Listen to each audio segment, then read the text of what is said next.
Welcome to guys our YouTube channel. शहर के एक कोने में एक बेहद प्रसिद्ध मोमोज का ठेला था। यहाँ हर रोज दोपहर से शाम तक लोगों की भीड़ लगी रहती थी। ठेले का मालिक था रामू, जो अपने मोमोज की रेसिपी को लेकर काफी मशहूर था। कहते हैं कि रामू के मोमोज में एक खास स्वाद था, जो किसी और जगह नहीं मिलता था।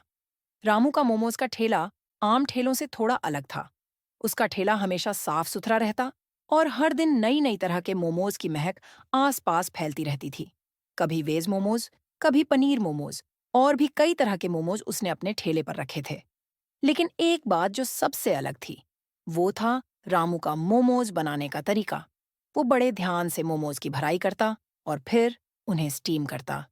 मोमोज को बनाते समय उसके चेहरे पर एक अजीब सी चमक आ जाती थी, मानो वो किसी महत्वपूर्ण काम को अंजाम दे रहा हो। रामू का ठेला दिन ब दिन और मशहूर होता जा रहा था। लोग दूर दूर से उसके मोमोज खाने आते थे। धीरे धीरे शहर के बड़े बड़े मालिकों की नज़र भी रामू के ठेले पर पड़ी। कुछ लोग तो उससे उसकी रेसिपी खरीदने की पेशकश भी कर चुके थे, लेकिन रामू ने हमेशा मना कर दिया। वो कहता था, ये सिर्फ रेसिपी नहीं, ये मेरी आत्मा है। एक दिन एक बड़ा होटल के मालिक कपूर रामू के ठेले पर आया। उन्होंने रामू को बड़ी रकम का ऑफर दिया ताकि रामू उसकी रेसिपी बेच दे और उसके होटल में काम करने लगे। लेकिन रामू ने फिर से मना कर दिया। कपूर ने सोचा कि रामू को किसी तरह से अपनी बात मनवानी ही पड़ेगी। उन्होंने सोचा, अगर मैं रामू को हराकर उसकी रेसिपी चुरा लूं, तो मेरा होटल शहर का सबसे बड़ा हो जाएगा। कपूर ने योजना बनाई और अपने सबसे अच्छे शेफ को रामू के मोमोज का स्वाद चखने भेजा। शेफ ने मोमोज खाए और लौटकर कपूर को बताया कि वो मोमोज की रेसिपी जान सकता है। कपूर ने उसी रात अपने शेफ को भेजा और रामू के ठेले पर नजर रखने का काम सौंप दिया। लेकिन रामू की समझदारी से कपूर की हर चाल नाकाम हो गई। रामू को समझ में आ गया था कि कोई उसकी रेसिपी चुराने की कोशिश कर रहा है, इसलिए उसने रेसिपी में थोड़े बदलाव किए और शेफ को भ्रमित कर दिया। शेफ ने जो भी देखा और समझा, वो पूरी तरह से गलत निकला। जब शेफ ने कपूर को बताया कि वो रेसिपी चुरा चुका है, तो कपूर बहुत खुश हुआ।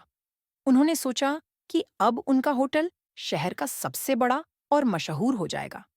अगले ही दिन मैन कपूर के होटल में उसी रेसिपी से मोमोज बनाए गए। कपूर को उम्मीद थी कि लोग दीवानों की तरह उनके होटल में आएंगे, लेकिन ऐसा कुछ नहीं हुआ।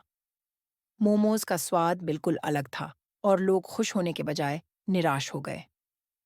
होटल की प्रतिष्ठा पर बुरा असर पड़ा और बहुत जल्द ही कपूर को अपनी गलती का एहसास हो गया।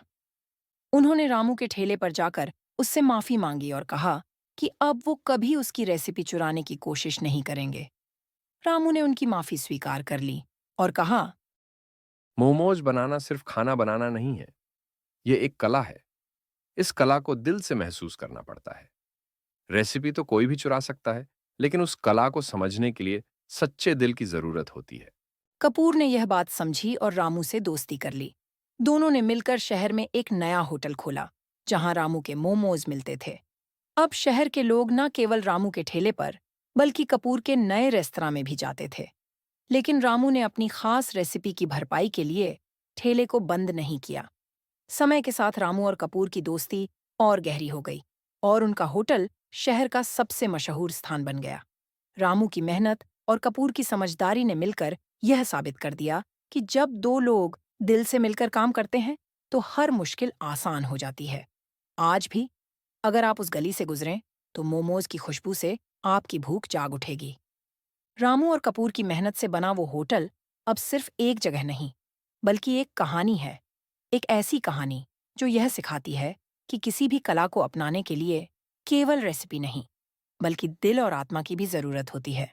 इस कहानी से हमें यह सीखने को मिलता है कि रामू और उसके मोमोज की कहानी एक मिसाल बन गई, जो आने वाली पीढ़ियों को सिखाती रहेगी कि सच्चा स्वाद सिर्फ सामग्री से नहीं, बल्कि प्यार और मेहनत से आता है।